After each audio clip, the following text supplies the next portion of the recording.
and we're back with another episode of Gladio for Europe. I'm Russian Sam, and I'm joined today by my co-hosts Liam. Hey! And hello, Sam. Hello. We're going to talk about a show. It's called The Last Kingdom. We're going back to the Anglo-Saxon England. I have thoughts about it. It's a BBC show that first aired in 2015. I think it's still going too. Yeah, I think that we can compare it to something like Game of Thrones or Vikings. There was and is this real interest in kind of medieval fantasy in starting in the mid-2010s. And this is an example of the BBC trying to ride that wave. And so they don't have the budget of a Game of Thrones, and I think it kind of shows. It very much shows. But to the show's credit, the source material they're working off of, which is a series of novels by Bernard Cornwell, are pretty interesting. So there's a pretty good well they can draw from. And so I think this series is kind of a mixed bag. Personally, I thought it was incredibly boring, and the production values just were not what I expected. Maybe I should have lowered expectations a bit, but I just was not very interested in this. Yeah, it's a BBC show. It's not HBO. I think one thing that's kind of funny is that the art design also is a little more generic than I would have liked. It seems that they're more inspired by Skyrim than actual history with the way the characters look. Yeah, I just very actively dislike the show. First of all, it's incredibly boring. I had a lot of trouble actually finishing the season because I just couldn't make myself care about these people and their tribulations all that much. The acting isn't great. The costumes look like something out of a high school theater production. And there are a lot of anachronisms. Yeah, there are. I agree. But the reason why I think the show is interesting and why I wanted to talk about it in this episode is because it's one of the only bits of pop culture that goes into this pretty interesting period. And that period that we're going to talk about today is Viking raids and settlement in England, which I think is a really interesting topic that has some kind of fun implications for the present. It is, and that's kind of why I was disappointed about the show, because it's such an interesting topic, and they kind of totally missed the mark on what could have been really interesting. I think a good comparison could be the Hernan show about the Aztecs that we mentioned a few months ago. I felt the same way about Boardwalk Empire also. Prohibition's an awesome period, but god damn, they just... You know what? We've given our thoughts. Halal Sim, why don't you tell us what the show The Last Kingdom is really about? So the story is about Uhtred, who's a 12-year-old in 866, and the Grand Heathen Army, think about that term, it's important, comes to the shores. So his father and the two other kings of Northumbria are killed in a battle, and Uhtred has to witnesses his father's death. And he tries to fight the Vikings, but his life is spared because, I don't know, he's a kid punching at them, and they like his fighting spirit. Yeah, they adopt him. They end up kind of bringing him into the family. Oh, he's a Viking at heart, basically. Yeah, he fights like a Dane. They say he becomes a slave of Ragnar along with Brita, and is ultimately they're adopted into the family, and they raise, despite him being a slave, they raise him like a son. Yeah, so it's definitely no parallel to American slavery. But unfortunately for Uhtred, his adopted family is really quickly killed by a rival, and because he's an outsider, Uhtred is blamed. And the rumors start spreading that Uhtred is actually the one who killed his own family. And then he makes himself known to his uncle who is... Yeah. He ends up making his way down to Wessex, most importantly. He goes down to Wessex. He ends up in Alfred's court and ends up turning the tide and gives Wessex knowledge of these Viking ways that he's learned and experienced and seen. Their thinking, their strategies, and their way of life. Because he's raised by these people. Yeah, he plays the role for the Anglo-Saxons that someone like the Malin Che in the Aztec show played. He's in between different societies, so he can kind of be a liaison. He's a diaspora kid. He's writing slam poetry about how he feels home neither among the Danes nor the English. Yes, Uhtred is a diaspora skald, yeah. And again, like you mentioned, this is a series of books by Bernard Cornwell, who's a pretty well-known British historical fiction writer, probably one of the most famous. He also did those books called Sharp, which kind of made Sean Bean famous when they made a TV series about them, but the Napoleonic Wars. And he also has a whole series of books about supposedly reconstructing the origins of King Arthur, which is kind of cool. So that's what the show's about. Clearly Cornwall is really interested in, British history. And even though you guys didn't like the show so much, I think that it's a pretty interesting topic. And I think that Cornwall does a cool job constructing these characters, some of whom are based on real people, some of whom are just real historical figures that kind of show us a broad overview of this really crazy time period in England. Do you know how faithful the show is to the books? From what I understand, the episode by episode plots are basically constructed for the show, but the broader arc of is the broader arc is faithful to the books. Yeah, so 2 episodes ago, we talked about Anglo-Saxon England a bit. And Sam, do you remember where we left off? So there's a thing called the Heptarchy, which consolidated into 4 kingdoms. There's East Anglia, Mercia, Northumbria, and Wessex. And they had varying relations over time with the Viking, with each other and outsiders, and they'd submit to each other from time to time. One thing I would kind of want to add here is that the name East Anglia means angle. The name Wessex means West Saxon, but it seems like that by this late, we're talking the 800s, the 9th century, it doesn't seem like those tribal distinctions really mattered that much anymore. It seems like you sort of had this English or Anglo-Saxon identity already consolidating by the time the Vikings got there. Well, I wouldn't really say that. It seems to me more like they continued to be separated until the Viking threat suddenly showed up and they suddenly had to come to terms with the fact that, okay, we may not like each other very much, but these Danes, they're much worse, so let's try to get our shit together. That's a great point. That's very possible as well. But yeah, the Mercians were the dominant ones until 825. And then Wessex became the dominant kingdom. Wessex then became dominant, and there was this consolidation throughout the time of when the Vikings were capturing territory. But then Wessex was the only Saxon polity left standing by the end of it. Right. Wessex is the last kingdom of the show. Yes, it is the last kingdom. And Alfred actually was probably born in Mercia. Yeah, which is kind of interesting. It seems like there was definitely a link between Mercia in central England in the Midlands and with Wessex, which is in the south. And these two were both much larger kingdoms than Northumbria or East Anglia. And they were the ones, Mercia and Wessex, that were foundational in basically establishing England. And it's kind of funny is that these are both kingdoms in the south. And from what I understand, the south of England has basically been the cultural center pretty much since then. So for 1,200 years, since Wessex and Mercia started dominating the Heptarchy, they've been the center of England. It's certainly been economically dominant. Yeah, well, these ancient happenings have a very long shelf life. Just look at the current electoral map of Poland versus the borders of Prussia, for example. Yeah. Poland A, Poland B. Yeah. But Russian Sam, tell us about what happened. The 4 kingdoms live in harmony. Then what happens in the 9th century? Basically, the Vikings showed up. You guys probably know who the Vikings are. You can imagine them right now, blonde hair, blue eyes, helmets with horns on their heads. They didn't wear horned helmets. Yeah. But the rest is, yeah. I guess the popular image of them is kind of accurate, but there's been a bit of a Viking revival in the last couple of decades. There was that show, Vikings, that was quite popular. But yeah, so who were the Vikings, actually? Well, the word Viking itself, it's a very old word. No one is 100% sure where it comes from, but right now the predominant theory is that it may be related to the Norse word for nautical mile. But honestly, in outsider sources, they were more commonly referred to as Danes or Norsemen or just pagans/heathens. But it should be noted that the word used is pagan, because it's going to be important later. And one thing we should mention is that whatever we call them, Vikings, Norsemen, Danes, whatever, they interestingly had arguably a common cultural origin with the Anglo-Saxons, because just like the Anglo-Saxons, they were migrants from the same part of Northern Europe, basically, from Scandinavia and Denmark in particular, and their language had only a few centuries earlier diverged from Old English, because these are both Germanic languages.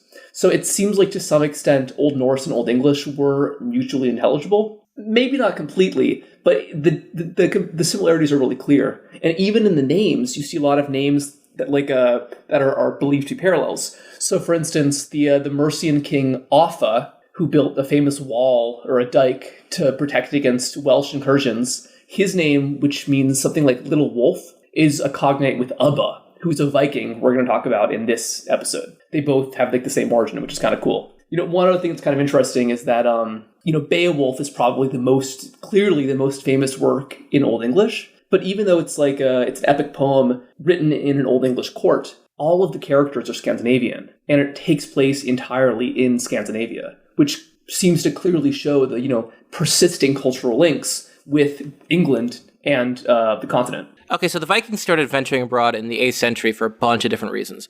Land in Scandinavia was getting scarce. The eldest son was the one who inherited the family land, and Ben, wishing to accumulate wealth, had to go abroad. Just as an example of how bad the land situation and the climate situation was in Scandinavia, these guys get to England, and it's the most amazing climate I've ever seen. Yeah, that's pretty telling. England, of all places. The shittiest, rainiest, just dreary the place that just produces miserable people and miserable culture. England is Viking Miami. God, cursed island. Anyways, this is a similar dynamic to what you saw with the Crusades, Spanish conquest of the Americas, the German Aussiedlung, and yeah, they wanted land, they wanted wealth, and they could not get this at home. So you have this. The release valve was just putting all these men on boats to England. There was also possibly a shortage of women due to the prevalence of polygamy, but that's another story. Yeah, that's a little more contested, because I think that whether or not there was widespread polygamy among the Vikings is very controversial, but it definitely existed. So it's definitely possible that,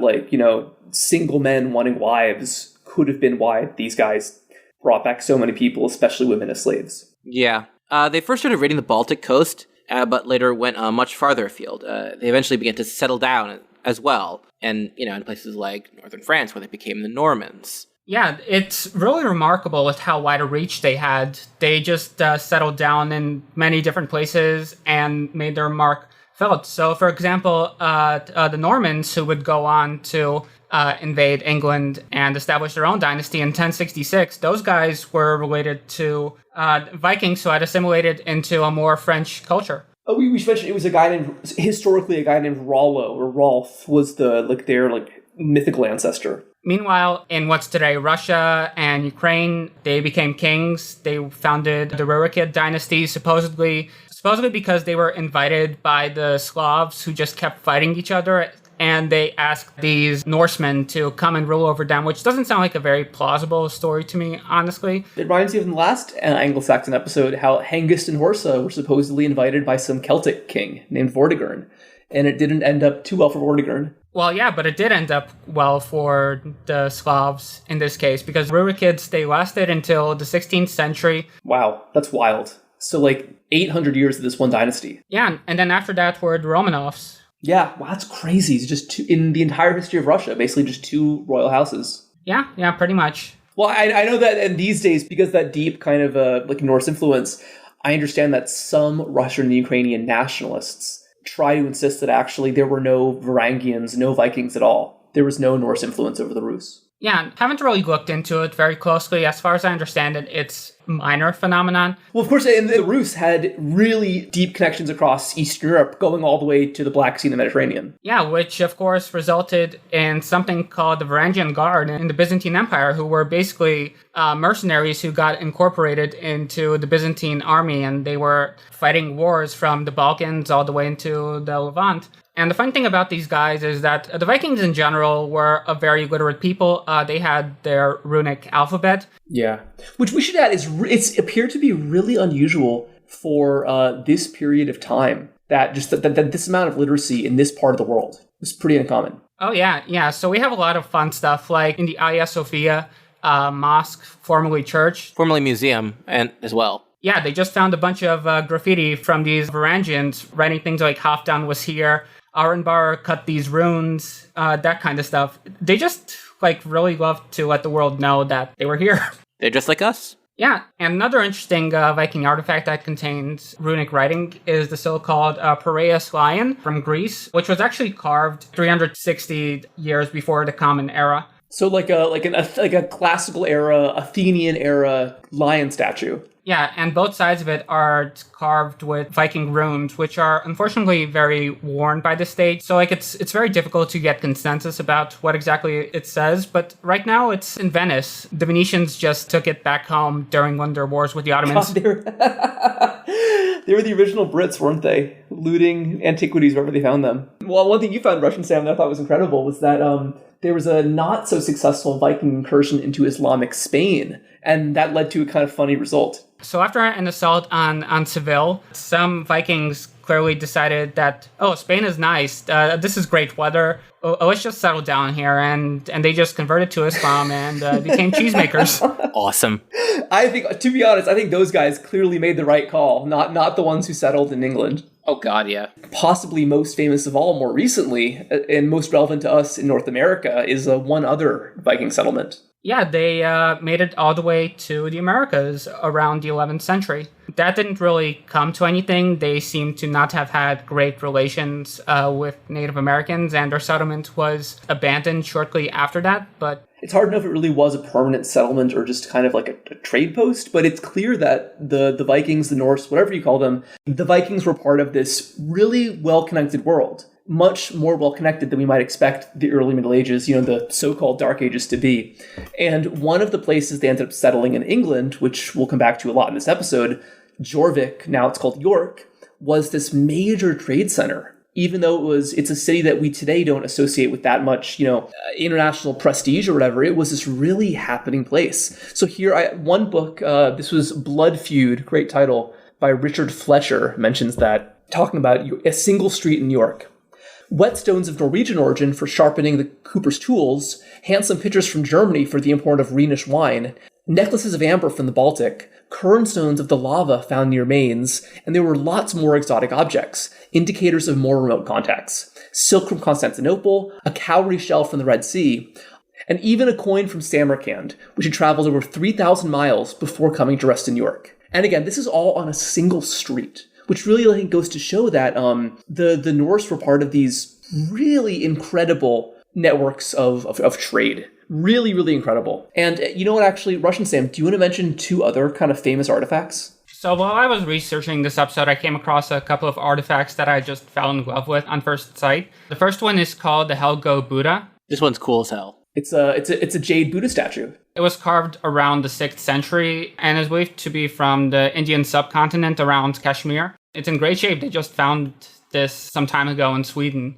And another one that I'm a big fan of is a ring that was only discovered a couple of years ago, actually. It's a simple ring with a stone, but the stone has a really unusual or a really surprising inscription. It reads Lillah, which is like for Allah, in the Kufic script. Yeah, so it's an Arabic Islamic inscription on this Viking artifact, which is awesome. Yeah, so they had a very wide reach. But as much as I'd love to talk about the Vikings for the entire episode, we unfortunately have to go back to dreary old England. Yes. Yes, like we said, some of these Vikings did not make the wise choice to settle in Spain and make cheese. Some of them did go to England. So you know what? How about this? What was the first known instance of Viking incursion into England? Let's take it back to the year 793, and this is from the Anglo-Saxon Chronicle. Only 90s kids will remember this.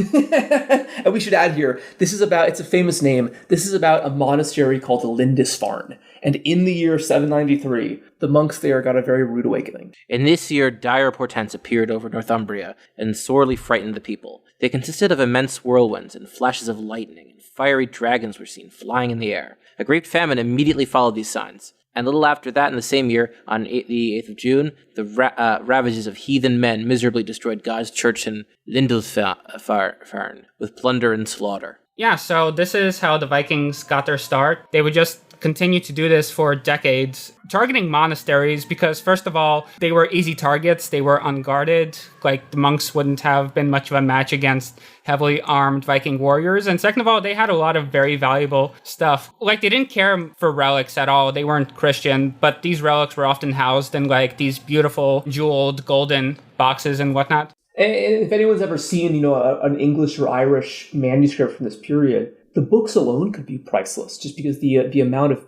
gorgeous painting and illustration probably would have made them quite valuable. We actually have another contemporary source that talks about this raid on Lindisfarne, which was written by this guy named Alcuin. We should add, he was an Anglo-Saxon in the court of Charlemagne, which is kind of cool. So he was one of the most important English people of the 8th century. And he wrote a letter to the king of Northumbria, who was called Ethelred, in response to this raid. So let's read through that, shall we? Lo, it is nearly 350 years that we and our fathers have inhabited this most lovely land, and never before has such terror appeared in Britain as we now have suffered from a pagan race.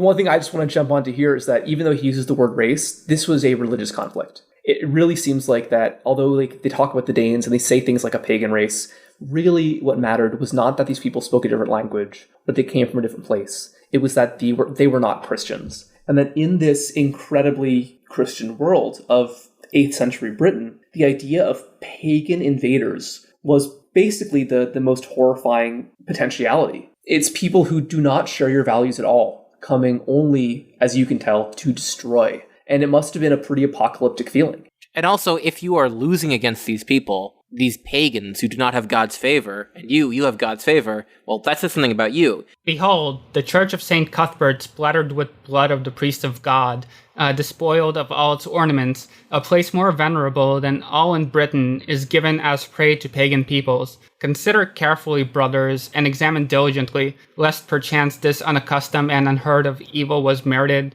by some unheard of evil practice. Adulteries and incest have poured over the land, so that these sins have been committed without any shame. What may I say about avarice, robbery, violent judgments, when it is clearer than day how these crimes have increased everywhere, and the despoiled people testifies to it?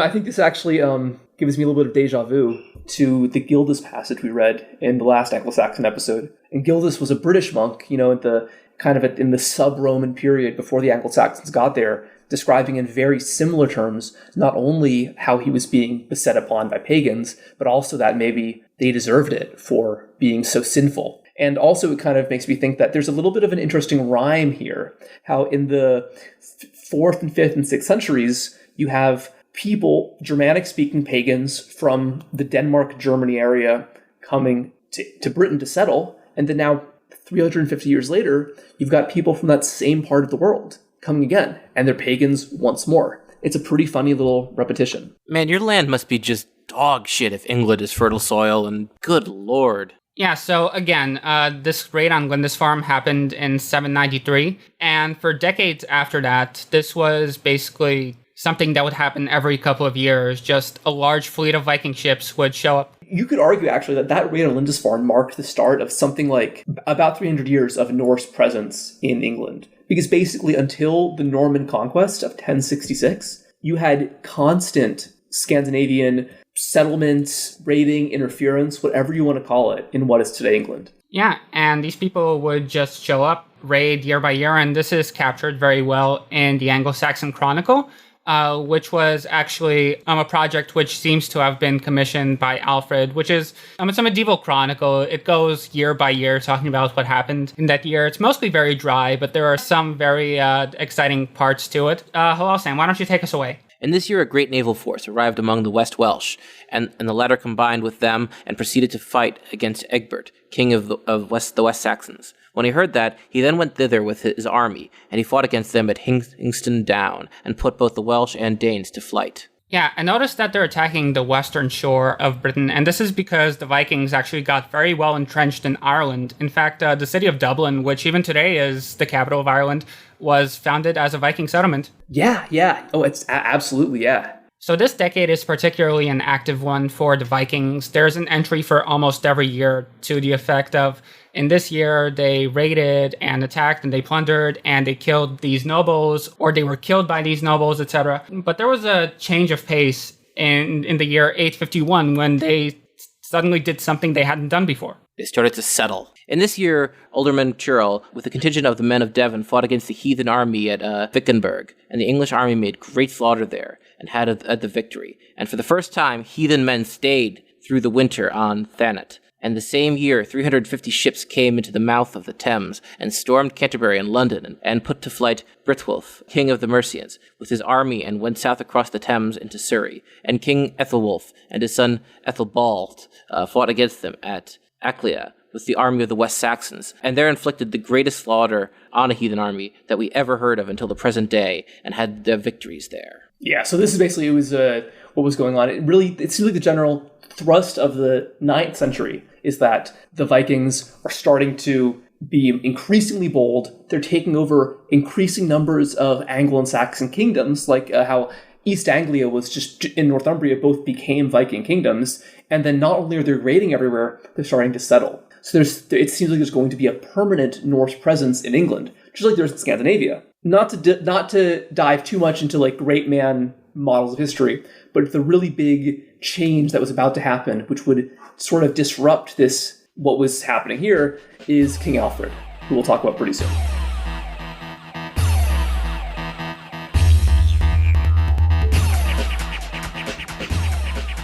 Yeah, so as I've said before, this isn't the greatest show, not in terms of writing, not in terms of quality, and one of the things that really drove me up the wall is how every episode is introduced with a narration that's like, I'm Etred, the Alderman of Bebbanburg, and I was adopted by the Danes when I was a young boy, and then I was pursued by them for allegedly killing my father, which I was framed for, and then I made my way down to King Alfred's kingdom, and yada yada yada, and I was just like, Jesus Christ, man. Like, I can't put up with that, come on, man. Yeah, well, what I think is kind of interesting with the show and the characters is that the characters are decently well written. That's definitely the best attribute the show has. And I think it's because, Bernard Cornwell is a competent writer. And what I think is really interesting, though, is that besides characters like Alfred and Ubba and Guthrum, most characters in the show are fictional, but some of them are sort of composites based on real people that did exist. And I think that one of the most interesting examples is Uhtred himself. And I was kind of curious about this, and it turns out that Bernard Cornwell's real name is Bernard Ohtred, and that he came to believe that his unusual surname actually suggested that he was descended from a real-life Northumbrian nobleman named Uhtred, and that the character from this show is sort of based on a real person. Just the big difference being that the real Uhtred of Bebbanburg, a real person, died around the year 1016. So he lived about 150 years after the Uhtred of this show. But he was still fighting the Danes. He was, actually. He wasn't fighting the great heathen army that we talked about before, the Grand Heathen Army, but he was fighting a Danish army, this time a Danish Christian army, led by Canute, friend of the pod, a famous Scandinavian king who actually ruled England. So yeah, the real Uhtred was a lord of Bebbanburg, which today is called Bamburgh. It still exists in Northumbria. And he first came to attention by fending off a Scottish invasion, actually. And kind of the most famous thing about him is that when this city called Durham was being besieged, he led an army and routed the Scots and then cut all their heads off. And then famously, he gathered all the heads of the dead and put them all on the city walls. And I was wondering if Russian Sam, if you want to read what he did exactly with the heads. Uhtred had the heads of the dead made more presentable, with their hair braided, as was then the custom, and transported to Durham. There they were washed by 4 women, and fixed on stakes round the ramparts. They gave the woman who had washed the head a cow each as payment. That's again from Richard Fletcher, the writer we mentioned earlier. Well, at least the woman got well compensated. I think a cow a head is a great deal. But then 10 years later, like we mentioned, he would fend off another invasion. This one, it was round 2 of the Danes. So this is after this show takes place. There was a guy named Canute who was a Danish king. And in 1016, 50 years before the Normans, he successfully invaded England and brought it into this sort of united kingdom with Denmark and Norway. But unfortunately for Uhtred, on his way to swear fealty, he was captured and killed by a guy named Thurbrand the Hold. It was a pretty grim moment and actually led to this basically a 60-year revenge cycle, which I find pretty interesting. Yeah, so this is where the title of the book, Blood Feud, refers to, this practice of generational revenge. So coming back to Richard Fletcher. Earl Uhtred's son, who had named Ealdred, avenged his father's murder by slaying the killer, Thurbrand. Thurbrand's son Carl, in turn, avenged his father's death by killing Ealdred. In due course, Ealdred's grandson, Walthuf, contrived to avenge that murder by cornering all Carl's sons and grandsons when they were feasting together at a family estate not far from York and killing nearly all of them. So we can see the real-life Uhtred had a pretty crazy life, and his descendants were even crazier. It's kind of like a real-life, Red Wedding kind of thing. And I think it's cool because it shows, like, this was the level of violence that existed at this time. This was an incredibly turbulent society, even after the Norman conquest, where these kinds of slaughters based on, blood feuds or just base conquest would happen pretty frequently. Yeah, and it's actually very interesting that this kind of behavior is common all across the world. Sure, yeah. Like, blood feuds in Albania persisted well into the 20th century. Albania is an infamous example. This continued until 1945. Sicily. And of course, the Sicilian blood feuds were brought over to New York and in Boston and Chicago. That's fucking right, baby. Well, I guess someone who I'm sure probably was involved in a few blood feuds himself, and who really is arguably the star of this series, or at least the real guiding light of The Last Kingdom, is the real-life King Alfred the Great, who I know you know quite a bit about, Russian Sam, if you want to tell us about him.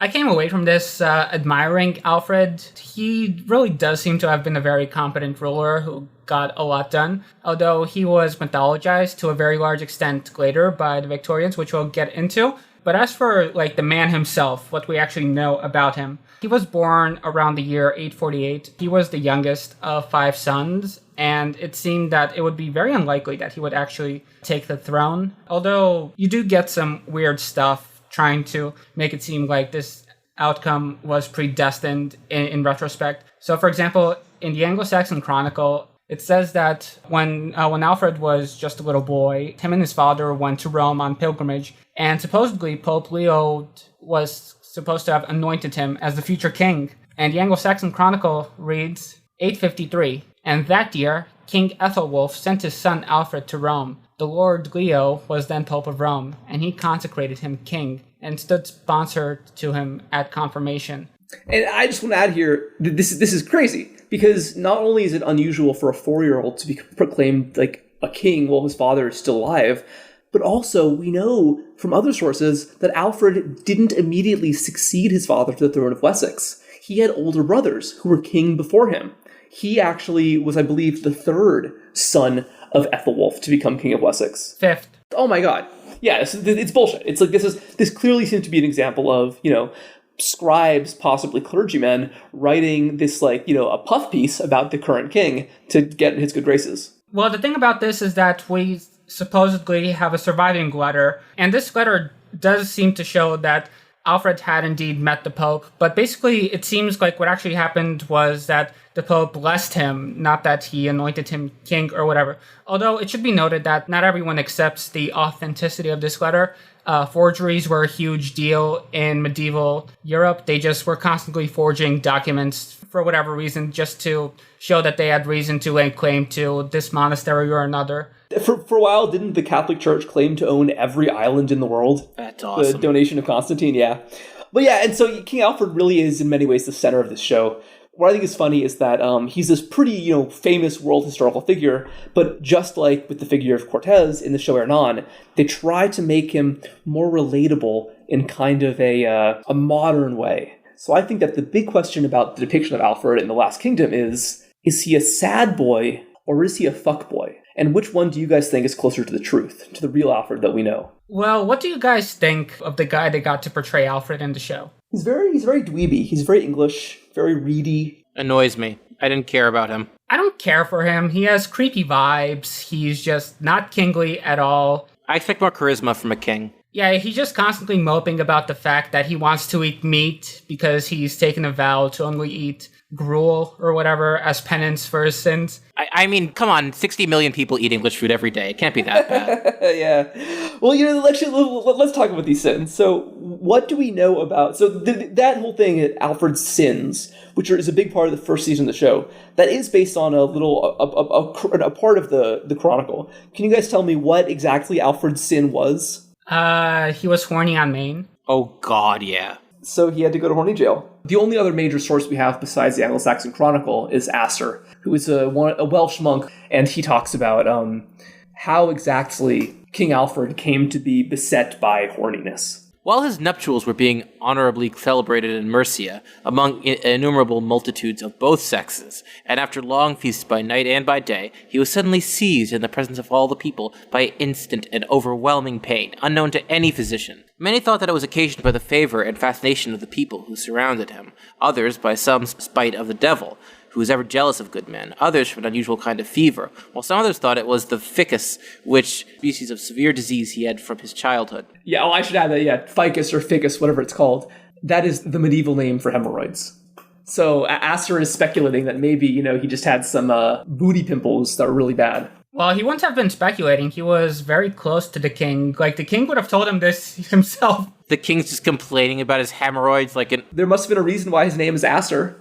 Well, so what happened? So what did Alfred do to try to relieve his plight? He besought the mercy of the Lord that, in his boundless clemency, Almighty God would exchange the torments of the malady which then afflicted him for some other lighter disease, provided that such disease should not show itself outwardly in his body, lest he should be useless and despised, for he had great dread of leprosy or blindness. Damn, I guess Alfred was ableist. When he had finished his praying, he felt that he had been divinely healed, or that disorder, and that it was entirely eradicated. But, sad to say, though it had been removed, a worse one seized him. He perceived that he could not abstain from carnal desires. This incessantly tormented him, night and day, from the 20th to the 45th year of his life. But if ever, by God's mercy, he was relieved from this infirmity from a single day or night, or even from the space of 1 hour, yet the fear and dread of that terrible malady never left him, but rendered him almost useless, as he thought, in every affair, whether human or divine. In other words, he made a deal with the devil in exchange for his hemorrhoids to go away.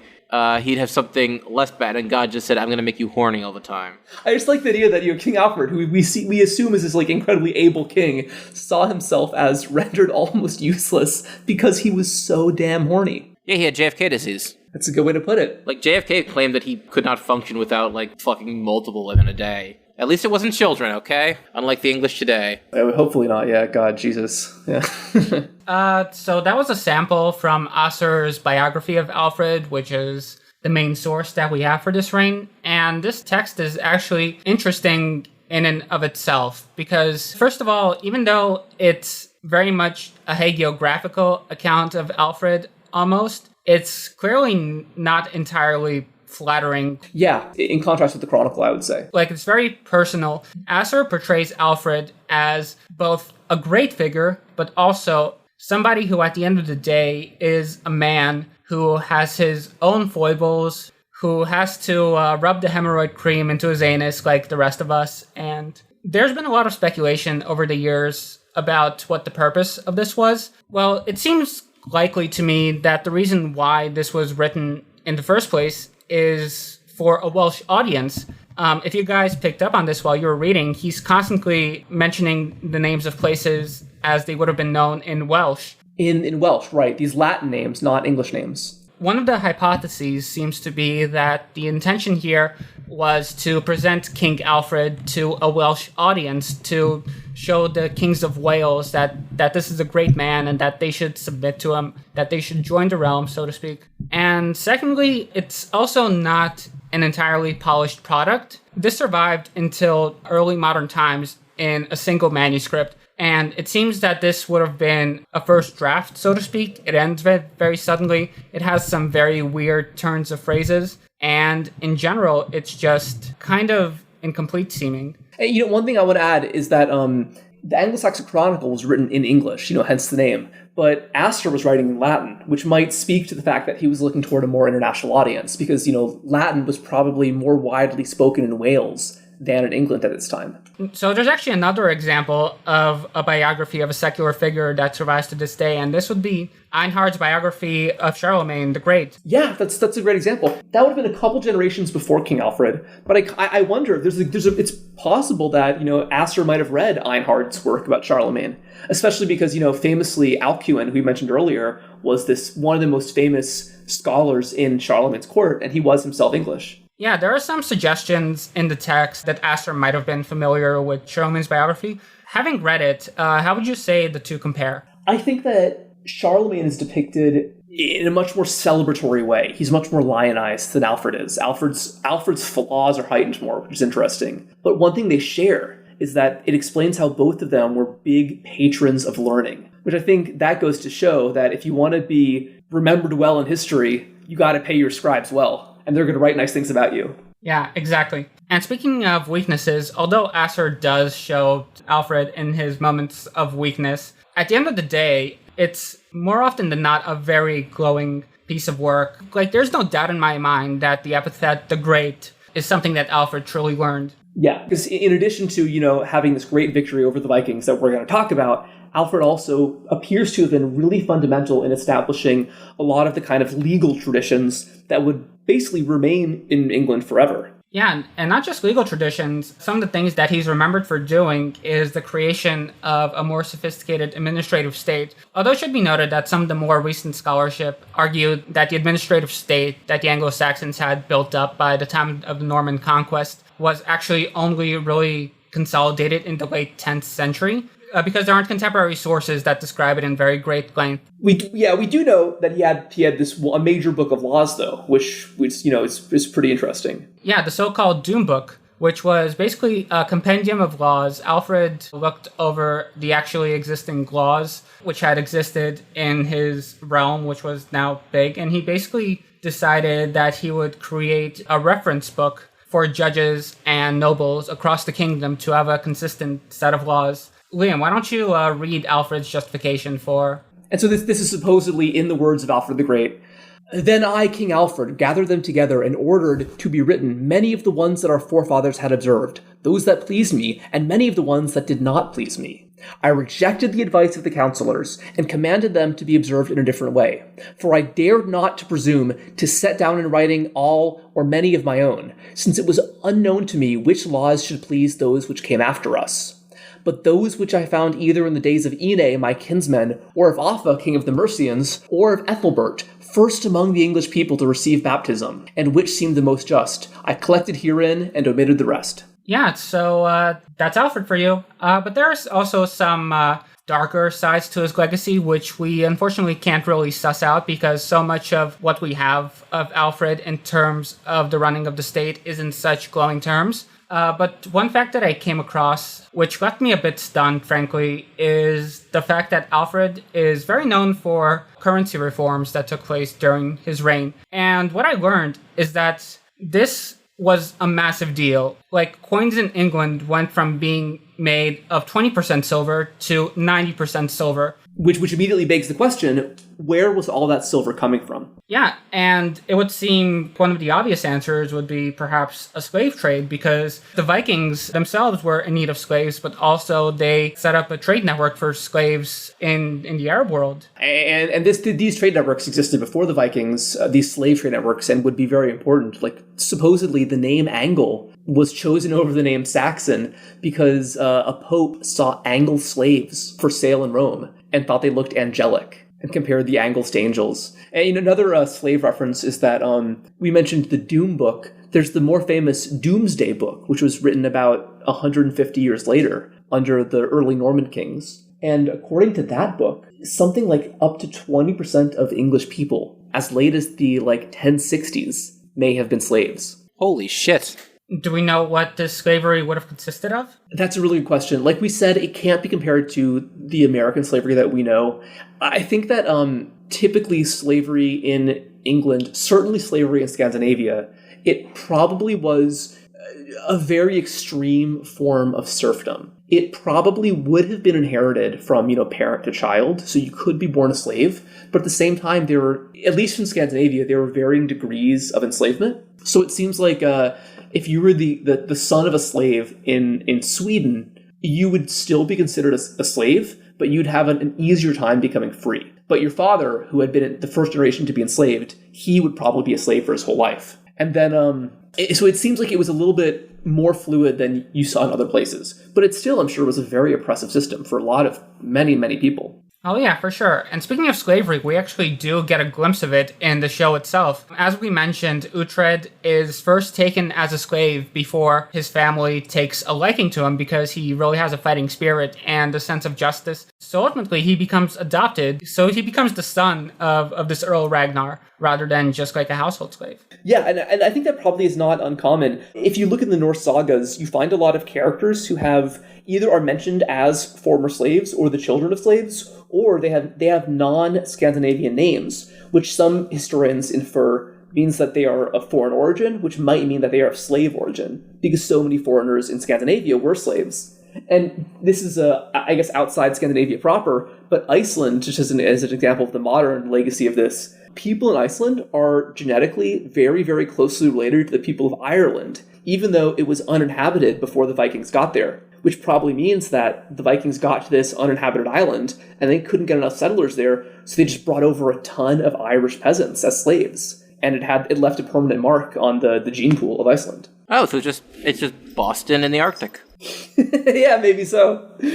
Well, what did Alfred do as a warrior? Because I know he had one other famous reform that supposedly also helped defeat the Vikings. Well, first of all, he personally led a large number of battles against the Vikings, which is what brought him a lot of renown. But also, he made a lot of changes to the way that the English would fight in this period. We see a bit of a dramatization of this embodied in Uhtred. Like, he introduces the tactic of the shield wall to Anglo-Saxon warriors in the show, for example. And that doesn't strike me as something that's inconceivable. It seems like the Vikings were the first ones to bring the shield wall tactic to the British Isles. But we do see in the sources that the English came to embrace this tactic as well. But one of the bigger things that he did in terms of military reforms was the creation of what has been called the Burgo Hidage, which was basically a system of fortifications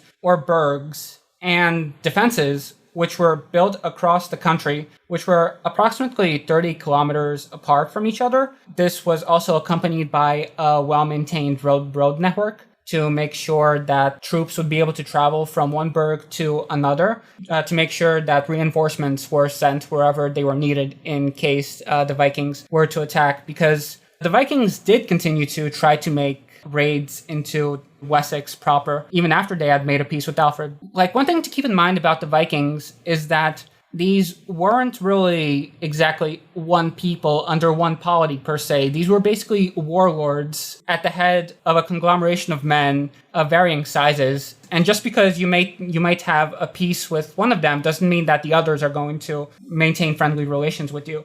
And that's what you see in the Anglo-Saxon Chronicle, is that it'll say that Alfred made a peace with one Viking king, with one Danish king, and then the next year, another Danish king leads an incursion into England. But yeah, this burgle system would have required a total of 27,000 men to man it in its entirety. We don't know to what extent it was always manned, but for this time, for this part of the world, that's massive. And a lot of these burgs are actually still standing today in the form of cities. Like, for instance, Winchester was a burg which ended up becoming the capital of England before the Normans. And then other ones are Bath, the famous, resort town. That was repopulated after Roman times as a burg. And then one other ones that you guys are probably going to recognize, that this name you'll know, Buckingham was a burg. Oh, really? Yeah.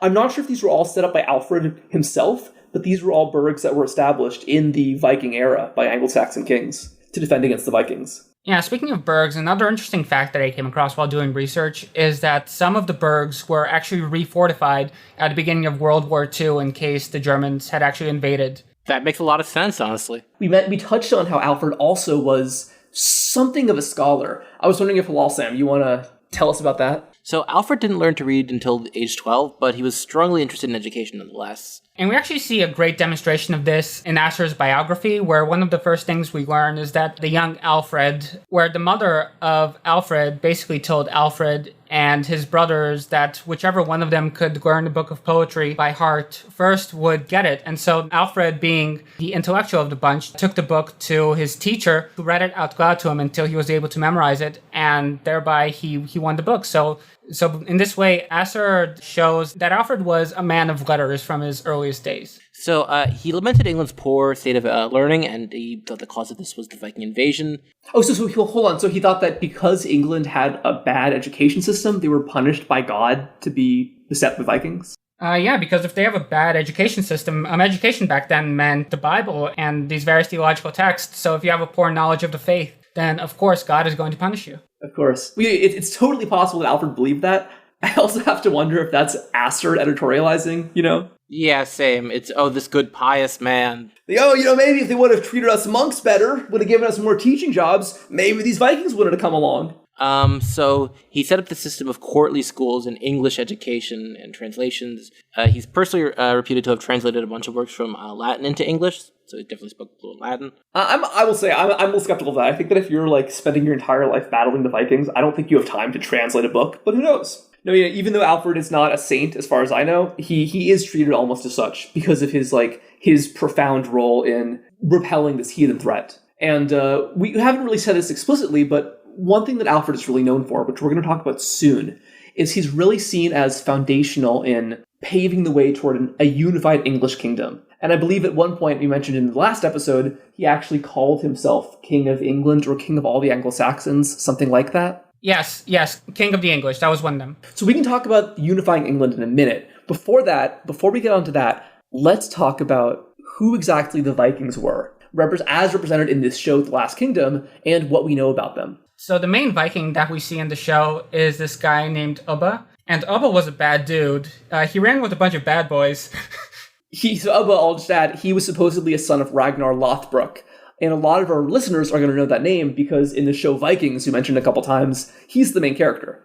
Ragnar Lothbrok was this maybe mythological, maybe real Danish Norwegian chieftain, and a lot of the people invading England as part of this great heathen army were his sons. And Ubba was probably foremost among them. Yeah, and I believe we already mentioned that there was an English king by the name of Offa, which is actually a cognate of Ubba. Yeah, means wolf. Not just wolf, like a diminutive form of wolf. So like little wolf. Yeah, wolf puppy. He's a deeply unpleasant guy in the show. He's like basically like this giant meathead who is very cruel and very capricious, and who decides his course of action by consulting his magician, Snorri, who gets pegged, by the way.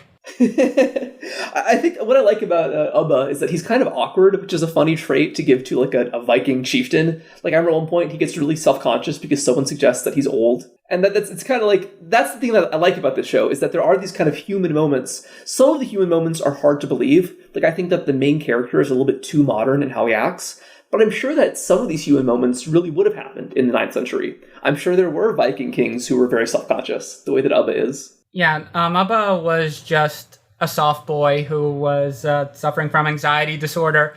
He just wanted to win daddy's approval, which is why he conquered England, you know? Maybe so, and so speaking of his dad, other sons of Ragnar Lothbrok that we should mention, there was Ivar the Boneless, who's not a part of this show. He's a character in Vikings. But what's interesting about Ivar is that he was a major figure in Irish history because he was really foundational in just bringing the Norse to Ireland.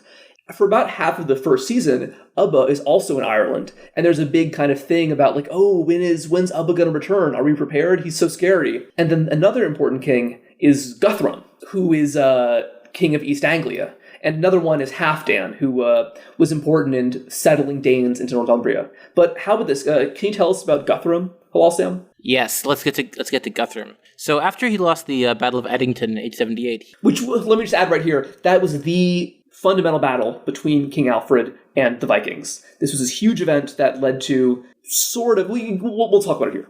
Yeah, and also we should say what Edington is and where Edington is. It's Wiltshire is where it is. I'm probably butchering that. Yeah, like it's well into Wessex. Okay, yeah. So it was a battle like deep in the heart of Wessex. So the Vikings were probably getting pretty scarily close to a lot of really important strategic locations for the West Saxons. But so let's see. So what happens here? There's a battle. The Anglo-Saxons win. The Vikings lose. And what does Guthrum do? So he agrees to be baptized after he lost the Battle of Edington under the new name Ethelstan. Which I could just add, I find kind of interesting because that's just a Saxon name. That's not a biblical name. He could have been, John or James, but no, he just took, for some reason, like, this shows the deep connection between culture and religion. Like, for Guthrum to become a Christian, it was almost as if he was becoming an Englishman. Exactly. Although, of course, he did create a kingdom, which would later be known as what? The Danelaw, baby. So he formalizes the Danish kingdom. It's in the north and east. And there's an English kingdom in south and west. Yeah, you've got kind of like an East and West Germany thing for a while. I don't know how long the Danelaw was a coherent kingdom, but for about a century and a half or something, up until the unification, or maybe a century, up until the unification of England, you have this whole chunk of the country where Danish speakers, or at least their descendants, are prominent. And the legal system is based on Scandinavian laws, not based on English laws. And so even after these parts of the country came under West Saxon or Mercian control, they would often still keep these Danish customs. And a lot of Danish people would have lived here. Yeah, but of course, the thing about the Danelaw is that it wasn't really an entity per se. It was more like the area where the Danes can do their own thing. So it wouldn't have been like a single coherent kingdom. Yeah. So you know what, Halasan, what does the Anglo-Saxon Chronicle say about the foundation of the Danelaw? So the same year Rollo penetrated Normandy with his army, often divided the land of the Northumbrians. His armies proceeded to plough and support themselves. And in this same year, the army of the Danes in England swore oaths to King Alfred upon the Holy Ring, which before this they would not do to any nation, and they pledged to speedily depart from his kingdom. This is 876.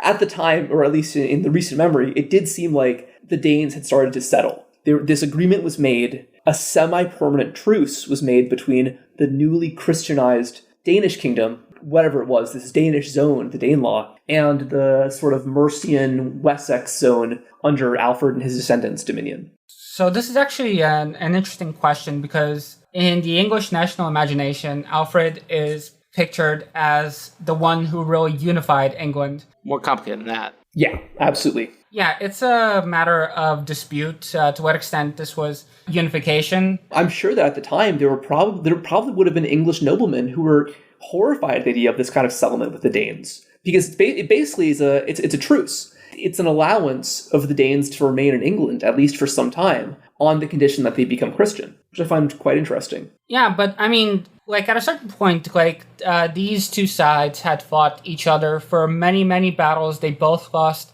many men, and at a certain point, it just seemed to make rational sense. But yeah, so this theme of Alfred as unifier has been brought into question by more critical histories. One book that I used to research this episode was titled The Formation of the English Kingdom in the 10th Century by George Molyneux, which is interesting. It basically goes into how the Anglo-Saxon state, how the English kingdom came to be administered.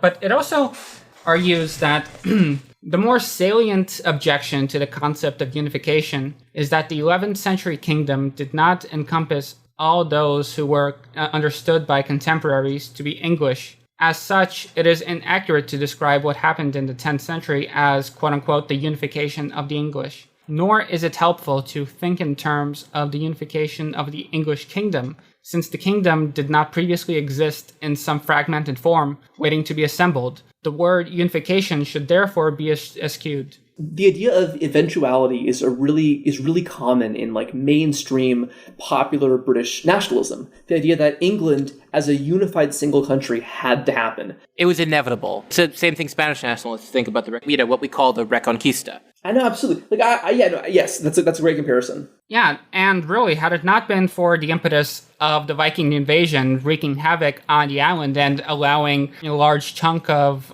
what remained to be reconstituted under the label of Wessex and later England, it's equally possible that it could have been a Wales-type situation which never unified, just remained like 5 different kingdoms. Going back to Molyneux, the word unification is strongly associated with the so-called Italian and German unifications of the 19th century. Indeed, the Oxford English Dictionary records no use of the term in English before 1848, when it appears in a passage about recent and anticipated events in Italy. Talk of 10th century English unification implicitly suggests that the events of that period should be compared to the much later unifications of other European peoples. So basically, this would have been an example of them flouting English exceptionalism. Like, we did it a century before the rest of you guys did. That's why we're so special. That's why we're hot shit. Like, no one can really stand up to us, you know? What happened in the 10th century was that a series of kings extended their domination over a relatively large territory and intensified their hold of some of it. This was not an unusual phenomenon in early medieval Europe, and we need not seek an extraordinary explanation for it. Yeah, so what happened with the Danelaw, Liam? Sure, yeah. So yeah, the Danelaw had a kind of cool legacy. So, of course, eventually it would be incorporated into the broader Anglo-Saxon kingdom, the Kingdom of England, but there are some kind of cool remnants today. Probably the biggest remnant of Danish rule in England is that there is a permanent Danish influence on the English language. And supposedly, in like the High Middle Ages, Northern England had a very different, much more Danish-influenced dialect. But some aspects that have come into mainstream English, any place name ending in Thorpe, or any last name ending in Thorpe, like Oglethorpe, that suggests Norse heritage. Another kind of cool example is that the words they and them are both Scandinavian introductions. Those words didn't exist in Old English. The idea of these, collective third-person pronouns. Yeah, and in general, the Norse had a huge influence on the English language. In fact, I've seen it argued that the reason why English came to lose its case system for the most part, which survives today in German. In German, which, it's a huge pain in the ass for anybody who tries to learn German. I've seen it argued that it faded away because you suddenly had this massive influx of these Norse speakers, which, although their language was mutually intelligible, with English to some degree, did have cases, but they were different from the ones that were used in Old English. And so as these people came to adopt the language, they simplified it in the process. Which makes sense because it would have been that the Norse would have been the ruling class, but they also would have been like L2 English speakers, which is kind of funny. So they constructed a new prestige dialect, which was English as they spoke it, which is pretty cool. Speaking of the Norse as, prestige rulers, there's one other kind of theory that I think is kind of cool. How we might have mentioned Beowulf earlier. So Beowulf is such an important English piece of Old English literature, but it's not set in England. It's set in Sweden and Denmark, and all of the characters are Danish and Swedish. So there's actually one theory, which I think is kind of cool, that rather than hearkening back to an earlier continental heritage of the Anglo-Saxons, some historians think that Beowulf might have been commissioned on behalf of a Danish ruler. It was an English poet who was paid by a Danish king to write a piece of literature that showed the shared heritage of the English and the Danes, which I think is kind of cool. And one other cultural artifact of this period, so how I mentioned Guthrum, the guy before? Could you tell us, Russian Sam, what's another important thing that Guthrum does before his conversion to Christianity in the show, in The Last Kingdom? In the show, we see this guy named King Edmund, who is one of the many kings. King of East Anglia. Yes, East Anglia. And so he's captured by the Danes. And essentially, like they're keeping him prisoner, they're torturing him.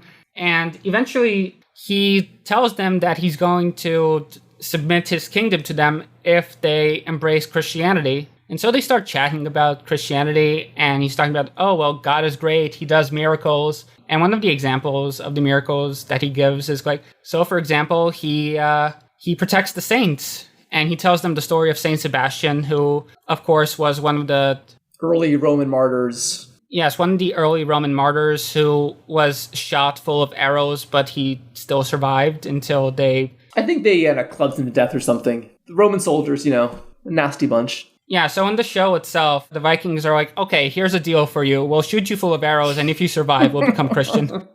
Yeah, so tragically for King Edmund, he did not survive. He was martyred, and he ended up becoming a saint, which is interesting. And there's even a theory, actually, that whole cool story, which is shown in the show, never happened. Instead, it might have actually been fabricated, basically, as a way to bring the character of Guthrum, this well-known, celebrated Norse figure, into the Christian kind of cosmology, which is kind of interesting. Explaining, basically, it's a way to connect this well-known king to the Christian English as a way to convince the Danish to become Christian. So here is the historian Francis Young writing in 2018, the enthusiasm with which Vikings embraced the figure of the martyred King Edmund suggests that his commemoration became a way of forging a common Anglo-Danish identity for the people of Eastern England, an identity which would become even more important as Danish kings once again dominated England in the 11th century. So we kind of see that, even though the Vikings proper wouldn't control much of England for that long,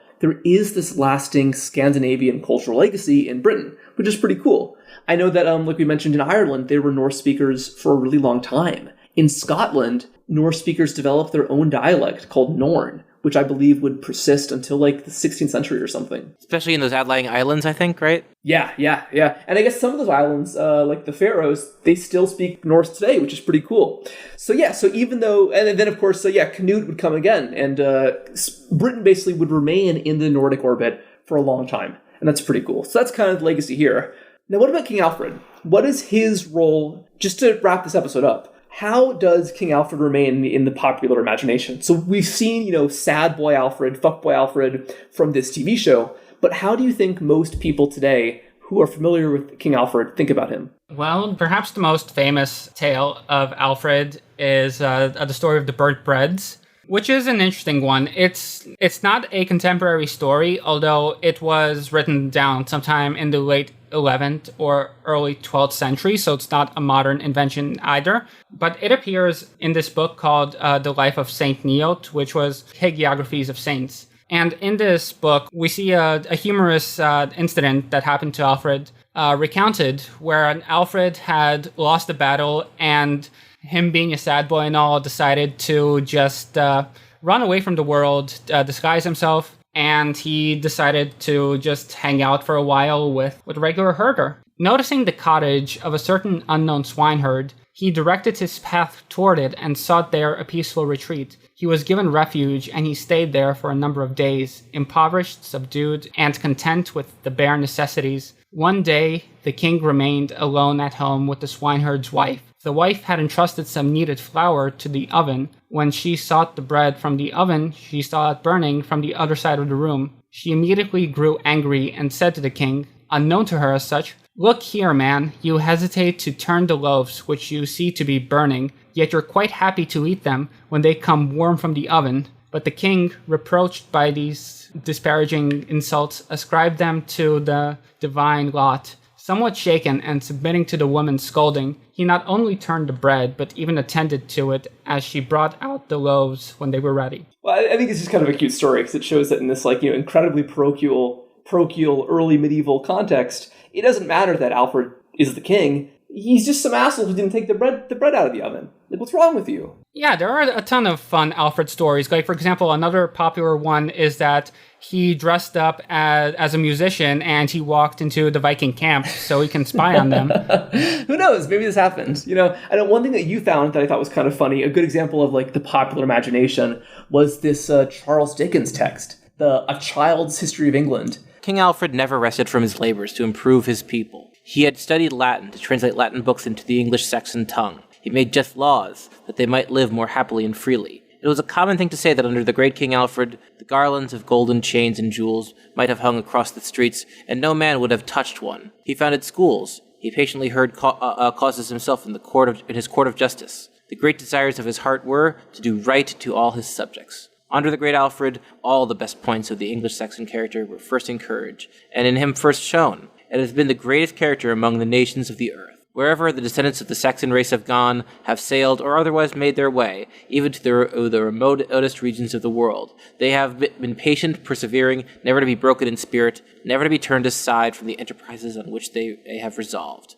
Whatsoever that race goes, there law and industry and safety for life and property, and all the great results of steady perseverance are certain to arise. Wow. Hey, it wouldn't be a Gladiator for Europe episode without a little reference to some odious 19th century nationalism. And then thanks for reading that, because it shows that, it's when you talk about these great figures, when you bring up this the idea that history is but the biography of a few great men, that has some pretty unfortunate implications for the descendants of these people. If Alfred is so great, does that mean that the English are greater? Clearly seems to think that Charles Dickens, for all his many good qualities, he seems to be a bit of an English chauvinist. And I think it's important to note that, he mentions, wherever the Saxons should happen to go. He was writing in the early, middle 19th century where the Saxons, being the Brits, were everywhere. Where it almost, you have to wonder if he was trying to justify the ongoing colonization of Asia and Africa